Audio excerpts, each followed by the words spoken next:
Go. All right, Chip and Evan, continuing our adventures today, several days before Christmas 2010. We are at the Crucible Mine, or the former Crucible Mine, here in Cumberland Township, Pennsylvania. We are on the banks of the Monongahela River. This is the remnants of the tipple where the, up here above us, was where the Crucible Mine was. And this is where they, I guess, loaded the barges. Still a lot of stuff left down here. The actual mine buildings and that have all been reclaimed, has been gone for several years. Over here we have two just humongous slate dumps. Also, I've heard them referred to as gob piles. Bony piles. Yeah, they're the railroad tracks across the river over there. There was a belt or a cable, and it had a bucket on it. And back in the day when the mine was in production, what they would do is they would clean the coal, and they took it over there and they just dumped it. So there are your slate dumps from the Crucible Mine. Now, earlier today we were on the other side of the river right across from here, and we were at the Fayette County side of the Crucible Ferry landing. Now, as has been covered on the blog, several posts, and you'll see several more on it because I'm actually kind of becoming obsessed with this story. That you are? We want to know where the Crucible Ferry is. I have heard that it has been removed and scrapped. I have heard that it has been removed and taken to a museum. I have heard that it is right out there where that red marker is. I have heard that aliens captured it and Tom Cruise now owns it. No, that's not true, but where is it? My question is, because here's why. The operation that it would take to remove that ferry from the river would be a pretty big one.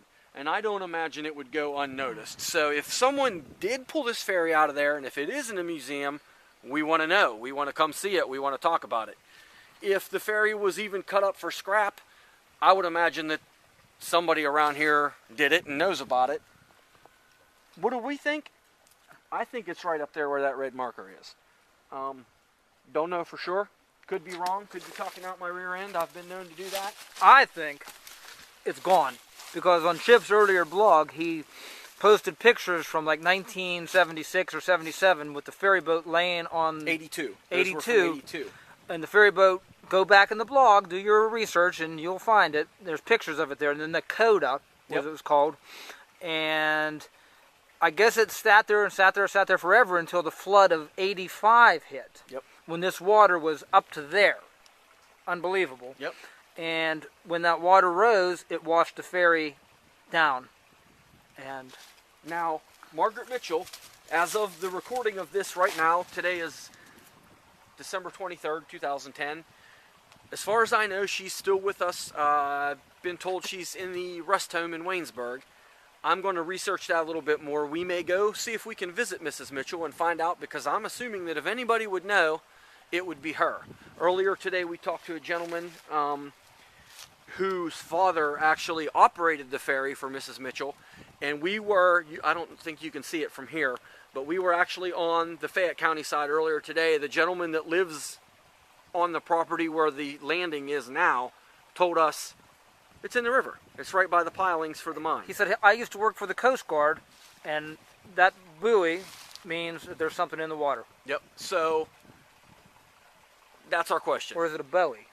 I don't know if it's a channel marker. I don't know, because I know, like I said, I remember it being up there, and now nobody seems to know where it is. But in my opinion, to remove that ferry, the size it was, would have been a pretty meat and potatoes operation, and I don't imagine that would have been something that would have been done quickly.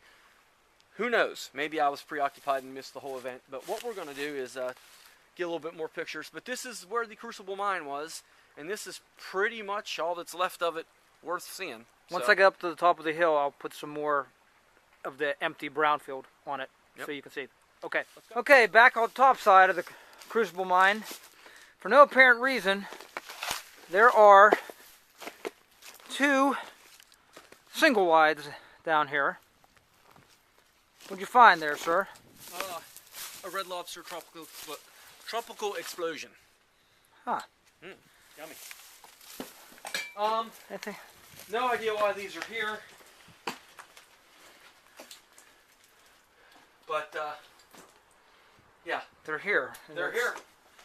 Well, it's not terribly exciting in here. Looks like somebody's been living here. It does. Dude, here's a roll of 110 film. Well, Evan,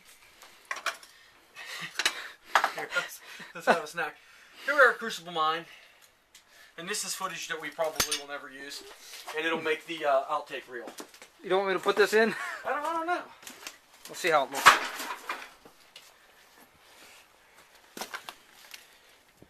Pen. New Freeport, PA. No, I'll hold on to that. Don't know where that's from. Well, we know it's from here. Anyway, this is top side of the Crucible Mine. They took this down, I would say, 2005, 2006. Funny thing is, this mine had been shut down since 1961, and it basically stood for 6, 7, 8, 9, 40-some years before they even got the idea to rip it down. And they had some pretty fascinating buildings down here. I have some photographs of them that I took 15 years ago, black and whites, of some friends of mine who were in a band at the time, and we thought it'd be clever to come down here and shoot some pictures of the band. And they took all the buildings down, and there's really nothing left except what we saw earlier in this field. The rails to trails runs right behind these piles of refuse right here.